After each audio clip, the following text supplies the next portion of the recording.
ಕನ್ನಡಿಗ channel ವೈಟಿಯಿಂದ doctor S S Talluru ಮಾಡುವ ವಂದನೆಗಳು. ಸ್ನೇಹಿತರೆ, ತಮ್ಮೆಲ್ಲರಿಗೂ ಸ್ವಾಗತ. ನಾನಿವತ್ತು ಮಾಡ್ತಿರ್ತಕ್ಕಂಥ ಸಂಚಿಕೆ 1983ರಲ್ಲಿ ನಡೆದಿರ್ತಕ್ಕಂಥ ಸತ್ಯವಾದ ಘಟನೆಯನ್ನು ಆಧರಿಸಿದ ಸಂಚಿಕೆಯನ್ನು ಇವತ್ತು ನಾನು ಈ ಸಂದರ್ಭದಲ್ಲಿ ಬಿತ್ತರಿಸಲಿಕ್ಕೆ ಪ್ರಾಮಾಣಿಕವಾದ ಪ್ರಯತ್ನ ಮಾಡ್ತಾಯಿದ್ದೀನಿ. ಯಾಕಂದರೆ ಪುನರ್ಜನ್ಮ ನಮ್ಮದೇ ಇರತಕ್ಕಂಥವ್ರಿಗೆ ಇದು ಒಂದು ಪಾಠ ಅನ್ನುವಂಥ ಮಾತಿನೊಂದಿಗೆ ನಾನು ಹೆಚ್ಚು ಏನು ಎಳಿಸೋದಿಲ್ಲ. ಈ ಸಂಚಿಕೆಯನ್ನು ನಿಮ್ಮೆಲ್ಲ ಸ್ನೇಹಿತರಿಗೆ ಹಾಗೂ ಬಂಧು ಬಾಂಧವರಿಗೆ, ನಿಮ್ಮ ಗೆಳೆಯರಿಗೆ, ನಿಮ್ಮ ಸಂಬಂಧಿಕರಿಗೆ ಹಾಗೂ ಎಲ್ಲರಿಗೂ ಕೂಡ ತಲುಪಿಸ್ತೀರಿ. ಮತ್ತು ಈ ಸಂಚಿಕೆಯನ್ನು ನೋಡಿದವರೆಲ್ಲರೂ ಕೂಡ ಪುನರ್ಜನ್ಮ ಇದೆ ಅನ್ನೋದನ್ನು ಅವರು ಕೂಡ ಒಪ್ಪಬಹುದು ಅನ್ನುವಂಥ ಒಂದು ಆಶಾಭಾವನೆಯೊಂದಿಗೆ ಈ ಸಂಚಿಕೆಯನ್ನು ನಾನು ಪ್ರಾರಂಭ ಮಾಡ್ತಾಯಿದ್ದೀನಿ. ಇದು 1983 ಆಗಸ್ಟ್ 10ರಂದು ನಡೆದಿರ್ತಕ್ಕಂಥ ಒಂದು ಘಟನೆ. ಈ ಒಂದು ಸಂಚಿಕೆಯಲ್ಲಿ ಬರ್ತಿರ್ತಕ್ಕಂಥ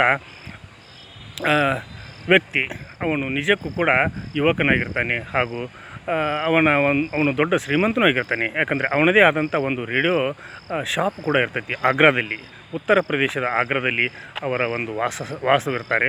ಆ ಸಂದರ್ಭದಲ್ಲಿ ಅವನ ಗೆಳೆಯರೇ ಒಂದು ದಿವಸ ಅವನು ಅಂಗಡಿಯನ್ನು ಮುಚ್ಚಿಕೊಂಡು ತನ್ನ ಮನೆಗೆ ಹಿಂತಿರುಗಿದಾಗ ಸುಮಾರು 8ರಿಂದ 9-9:30 ಗಂಟೆ ಆಗಿರ್ಬೋದು. ಆ ಸಂದರ್ಭದಲ್ಲಿ ಅವನು ಮನೆಗೆ ಬರ್ತಿರ್ತಾನೆ. ಬಂದಾಗ ಮನೆಯ ಮುಂದೆ ಗಾಡಿ ನಿಲ್ಲಿಸಿ ಅವನು 2-3 ಸಲ ಹಾರ್ನ ಹಾಕಿದರೂ ಅವರ ಮನೆಯವರು ಬಾಗಿಲವನ್ನು ತೆಗೆಯೋದಿಲ್ಲ. ಯಾಕಂದರೆ ಇವನ ಬಂದಂಥ ಒಂದು ವಿಷಯವನ್ನು ಕೂಡ ಅವ್ರಿಗೆ ಅರಿವು ಕೂಡ ಇರೋದಿಲ್ಲ. ಹೀಗಿರುವಾಗ ಏಕಾಏಕಿ ಬಂದಂಥ ಇಬ್ಬರು ದುಷ್ಕರ್ಮಿಗಳು ಅವರು ಕೂಡ ಅವನ ಸ್ನೇಹಿತರೇ ಆಗಿರ್ತಾರೆ. ಆದರೆ ಅವನನ್ನು ಬಂದು ಅವರು ಗುಂಡಿಕ್ಕಿ ಕೊಲ್ತಾರೆ. ಕೊಂದಾಗ ಅವನು ಸತ್ತು ಹೋಗ್ತಾನೆ. ಆಗಸ್ಟ್ 10, 1983ರಂದು ಆಗ್ರಾದಲ್ಲಿ ನಡೆದಿರ್ತಕ್ಕಂಥ ಈ ಘಟನೆಯಿಂದ ಅವನು ಅಲ್ಲೇ ಕೊನೆ ಉಸಿರು ಹೇಳ್ತಾನೆ. ಆಮೇಲೆ ಅವನ ಮನೆಯವರಿಗೆ ಬಂದು ನೋಡಿದಾಗ ಅವನ ಕೊಲೆ ಆಗಿರ್ತೈತಿ. ಆಮೇಲೆ ಅವನ ಅಂತ್ಯ ಸಂಸ್ಕಾರವನ್ನು ಮಾಡ್ತಾರೆ, ಎಲ್ಲ ಮಾಡ್ತಾರೆ. ಜೊತೆಗೆ ಪೋಸ್ಟ್ ಮಾರ್ಟಮನ್ನು ಕೂಡ ಮಾಡಿ ಅಂತ್ಯ ಸಂಸ್ಕಾರವನ್ನು ಮಾಡ್ತಾರೆ. ಹೀಗಿರುವಾಗ ಅವನ ಕೊಲೆ ಆದ ನಂತರ 4 ವರ್ಷಗಳ ತರುವಾಯ ಅದೇ ಒಂದು ಆಗ್ರಾದಿಂದ 13 ಕಿಲೋಮೀಟರ್ ಅಂತರದಲ್ಲಿ ಇರತಕ್ಕಂಥ ಪಾದ ಅನ್ನುವಂಥ ಒಂದು ಆ ಗ್ರಾಮದಲ್ಲಿ ಒಬ್ಬ ಮಗು ಜನಿಸ್ತಾನೆ. ಅದು ಒಂದು ತೀರಾ ಬಡತನದ ಕುಟುಂಬದಲ್ಲಿ ಆ ಮಗು ಜನಿಸಿದಾಗ ಆ ಕುಟುಂಬದಲ್ಲಿ ಜನಿಸಿರ್ತಕ್ಕಂಥ ಮಗುವಿನ ತಂದೆ ಹಾಗೂ ತಾಯಿಗಳು ತುಂಬ ಬಡವರಾಗಿರ್ತಾರೆ. ಅವರು ಕೂಲಿ ನಾಲಿ ಮಾಡಿ ಬದುಕ್ತಿರ್ತಕ್ಕಂಥ ಸಂದರ್ಭದಲ್ಲಿ ಇವನು 6ನೆಯ ಮಗುವಾಗಿ ಜನಿಸಿದ ಮೇಲೆ ಅವನು ಕೋಪಿಷ್ಟನೂ ಆಗಿರ್ತಾನೆ. ಹೀಗಿರುವಾಗ ಅವನಿಗೆ ಸ್ವಲ್ಪ ತಿಳುವಳಿಕೆ ಬಂದ ನಂತರ ಅವನು ಆಗ್ರಾ ಹಾಗೂ ತನ್ನ ಮನೆ ಹಾಗೂ ತನ್ನ ಹೆಂಡತಿ, ತನ್ನ ಬಿಸ್ನೆಸ್ ಬಗ್ಗೆನೂ ಅವನು ಮಾತಾಡ್ತಿರ್ತಾನೆ. ಸ್ವಲ್ಪ ಕೋಪಿಷ್ಟ. ಮೊದಲನೇ ಜನ್ಮದಲ್ಲಿನೂ ಅವನು ಕೋಪಿಷ್ಟನಾಗಿದ್ದ.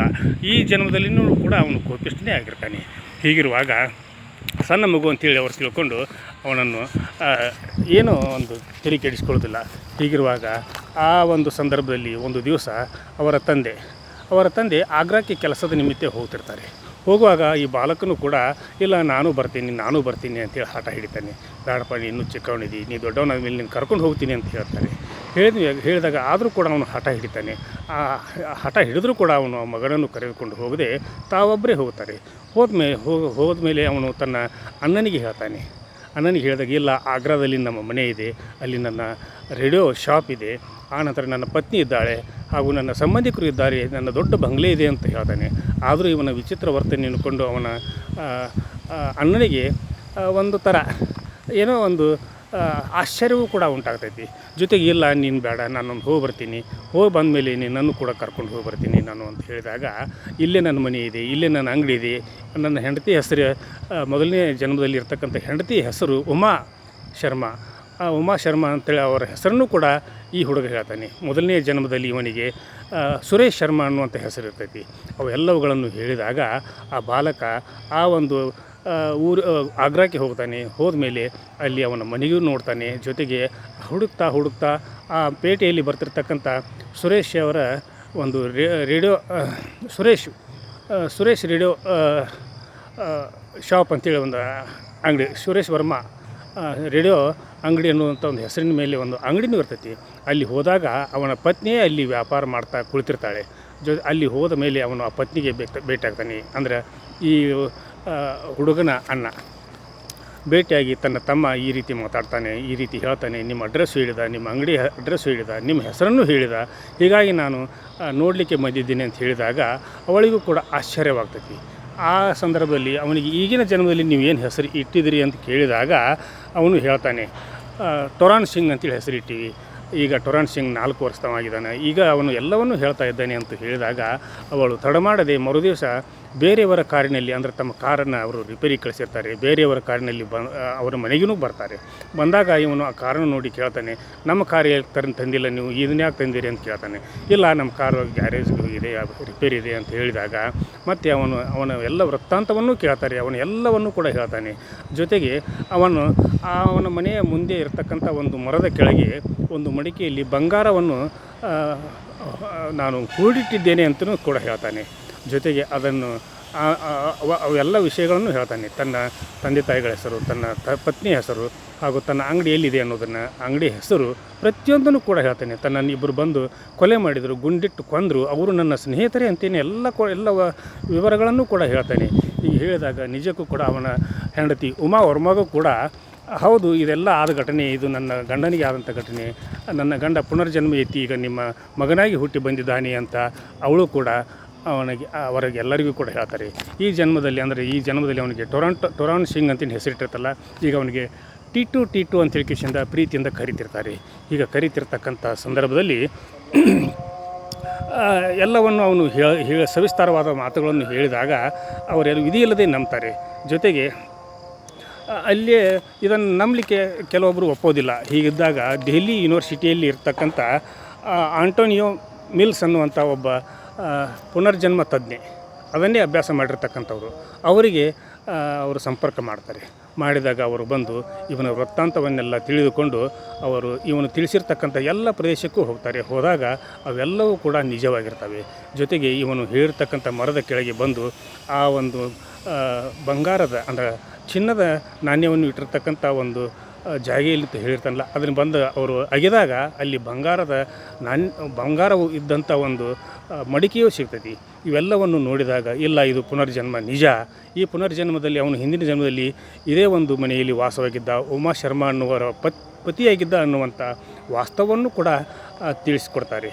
ಹೀಗಿರುವಾಗ ಆಮೇಲೆ ಎಲ್ಲ ವೃತ್ತಾಂತವನ್ನು ತಿಳಿಸಿದ ಮೇಲೆ ಕೊನೆಗೆ ಅವನನ್ನು ಯಾರು ಕೊಂದಿರ್ತಾರಲ್ಲ ಅವರ ಹೆಸರನ್ನು ಕೂಡ ಅವನು ಹೇಳ್ತಾನೆ. ಇಲ್ಲ ನನ್ನ ಬಲ ಭಾಗಕ್ಕೆ ಅಂದರೆ ತಲೆಯ ಬಲಭಾಗಕ್ಕೆ ಅವರು ಗುಂಡಿಟ್ಟು ಕೊಲ್ತಾರೆ ಅಂತೇಳಿ ಹೇಳ್ತಾನೆ. ಜೊತೆಗೆ ನ್ಯಾಯಾಲಯದಲ್ಲಿ ಈ ವಿಷಯವನ್ನು ಕೂಡ ಅವರು ಪ್ರಸ್ತಾಪ ಮಾಡಿದಾಗ ಅವನ ಗೆಳೆಯರನ್ನು ಹೆಸರನ್ನು ಹೇಳಿದಾಗ ಆ ಅವನು ಅರೆಸ್ಟ್ ಮಾಡಿ ಅವರಿಗೆ ಶಿಕ್ಷೆಯನ್ನು ಕೂಡ ವಿಧಿಸ್ತಾರೆ. ಈಗ ನಾವು ಈ ಘಟನೆಯಿಂದ ತಿಳಿದುಕೊಳ್ಬೇಕಾದದ್ದು ಏನೆಂದರೆ, ನಿಜಕ್ಕೂ ಕೂಡ ಈ ಒಂದು ಪುನರ್ಜನ್ಮ ಅನ್ನೋದು ಇದೆಯಾ ಅನ್ನುವಂಥ ಜಿಜ್ಞಾಸೆಯನ್ನು ಹೊಂದಿರತಕ್ಕಂಥವರಿಗೆ ಪುನರ್ಜನ್ಮ ಇದೆ ಅನ್ನೋದಕ್ಕೆ ಇದು ಒಂದು ಸಾಕ್ಷಿ. ಯಾಕಂದರೆ ಇಂಥ ಹಲವಾರು ವಿಷಯಗಳು ಕನ್ನಡಿಗ ಚಾನಲ್ YTಯ ಮುಖಾಂತರ ನಾನು ಇವುಗಳನ್ನು ಬಿತ್ತನೆ ಮಾಡ್ತಾ ಇರ್ತೀನಿ ಮೇಲಿನ ಮೇಲೆ.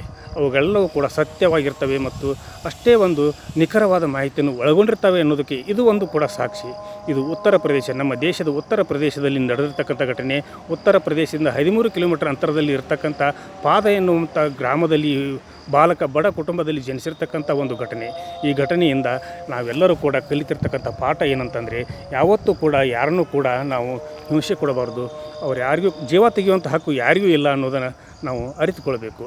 ಯಾಕಂದರೆ ನಿಜಕ್ಕೂ ಕೂಡ ಈ ಸಂದರ್ಭದಲ್ಲಿ ಈ ಒಂದು ಘಟನೆಯಿಂದ ನೀವೆಲ್ಲರಿಗೂ ಕೂಡ ಏನು ಅನಿಸಿದೆ ಅನ್ನೋದನ್ನು ನಿಮ್ಮ ಒಂದು ಕಮೆಂಟ್ ಮುಖಾಂತರ ನನ್ನ ಜೊತೆಗೆ ಹಂಚ್ಕೊಳ್ರಿ. ಜೊತೆಗೆ ಈ ಸಂಚಿಕೆಗೆ ತಾವೆಲ್ಲರೂ ಕೂಡ ಸಬ್ಸ್ಕ್ರೈಬ್ ಮಾಡದೇ ಇರತಕ್ಕಂಥವ್ರು ಪ್ರತಿಯೊಬ್ಬರು ಕೂಡ ಸಬ್ಸ್ಕ್ರೈಬ್ ಮಾಡಿರಿ.